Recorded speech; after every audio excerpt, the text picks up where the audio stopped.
It's December, people.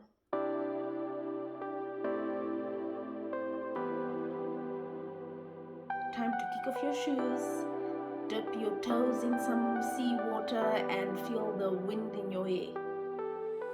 And while this time of the year may be a time of relaxation, for many of us it's also a time of introspection, time to form new expectations for the coming year, and also time to get some feedback. And there are many of us waiting for feedback. These include matriculants, continuing students, graduating students, prospective students waiting to hear some feedback on their applications, as well as many others whose activities this year will culminate in an end-of-year result.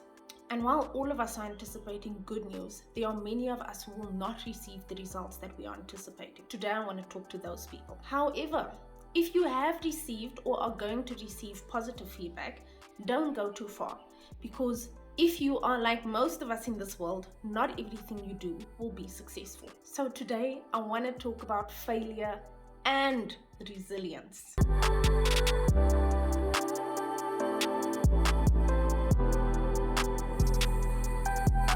If you're one of those annoying people who's forgotten what failure is, let me remind you, it is a lack of success. It is an occurrence where something doesn't work out the way it should. If you're like me and you have failed a few modules at school, or you've been unsuccessful at a job application, you are well acquainted with failure. And while failure itself is not a problem, it does become a problem when it is not accompanied by some degree of resilience. Resilience being the ability to become strong, healthy, or successful again after having experienced a failure, or the ability to bounce back after having experienced a setback. The resilience I want to talk to you about today is really the resilience you have control over. So I'm not talking about the type of resilience you need after you've been diagnosed with a rare disease by a medical doctor, or the emotional and physical recovery that you need to go through if you've been in an accident. The resilience I want to talk to about today is the type of resilience you need when you suffer a setback, which is not necessarily life-threatening, but leaves you feeling as if you've been punched in the gut.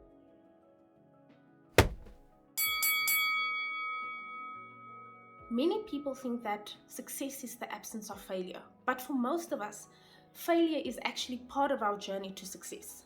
Failure, in fact, often prepares us for success, but often we get so stuck in our failure that we lose the ability to see past it. Today I'll discuss a few points to hopefully help you bounce back from those setbacks that you've experienced this year. The first point is to remember why you started.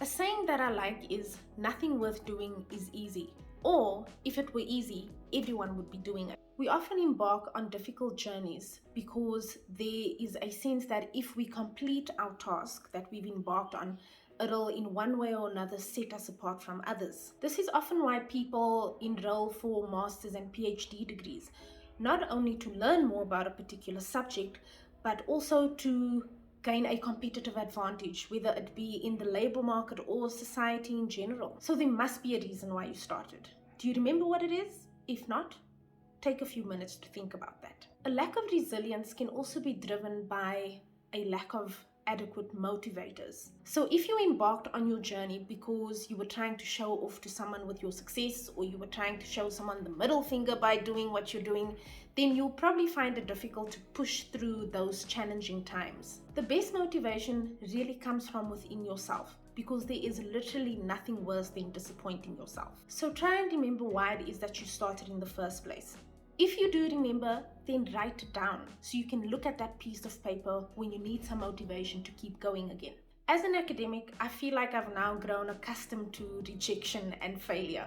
I'm at a point in my life where I can read a rejection letter in my email and then carry on with my day as if nothing happened. But I wasn't always able to do this. With regards to my publications, what I used to do was choose a journal to submit my paper to that journal, and when it got rejected, I would cry in my hands a little bit because of the disappointment. I would mope around for a few days and then hopefully go back to the comments with a teachable spirit, of course, and then reformat my paper based on those comments, choose a new journal, and then submit it again. This wasn't very productive. What I do now is, before I start writing my paper, I choose at least 2, preferably 3 journals, and list them in order of preference. If I get rejected from my first journal, I immediately take my feedback from that journal and start reworking my paper for the second journal on my list. Not having my heart set on one particular journal makes it a bit easier to recover from that disappointment. So this is in essence having a fallback plan. Having a fallback plan doesn't mean that I don't reach my goals. It just means that I take a different route to get to the goal that I wanted to get to in the first place. This brings me to my next point. There are many ways to skin a cat. When I submit an article to a journal, my primary objective is to get my paper published.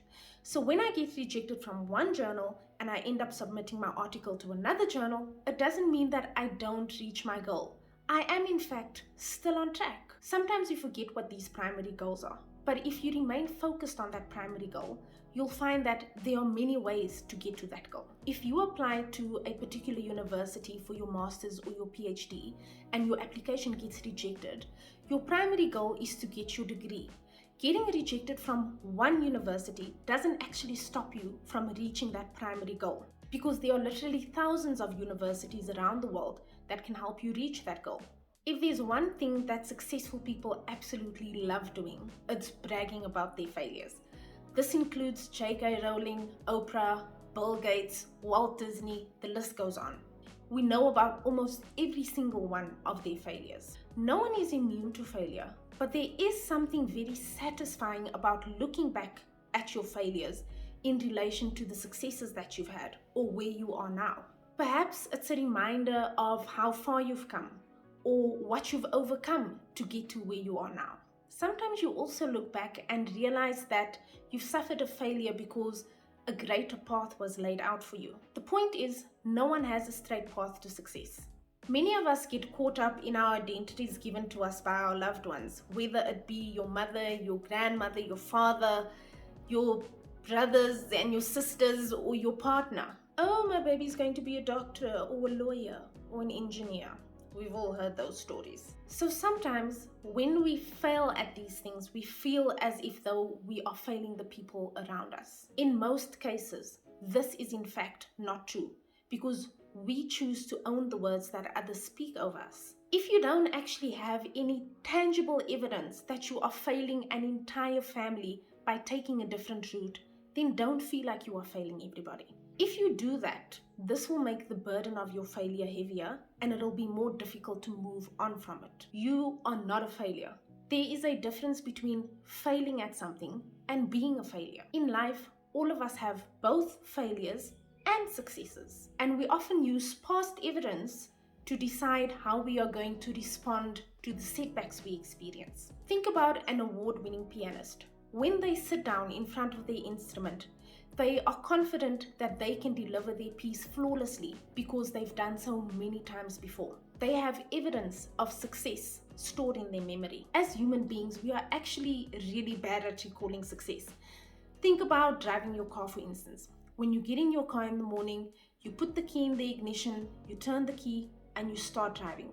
You don't actively and consciously recall all the safe journeys you've had when you do that. If you happen to scratch your car on a gate today somewhere that you didn't see, the next few times that you turn that key, you'll probably actively recall this bad memory every time you want to drive your car. And you'll maybe, even if it's just for a few days, doubt your ability to remain aware of your surroundings. When you do this, you base your competency to drive on one failure and you ignore the more than 1,000 successes that you've had, or the more than 1,000 safe journeys that you've had. We do the same when we have setbacks. We forget the 10 successes that we've had and we judge ourselves on the one failure that we've experienced. And we literally have successes every single day.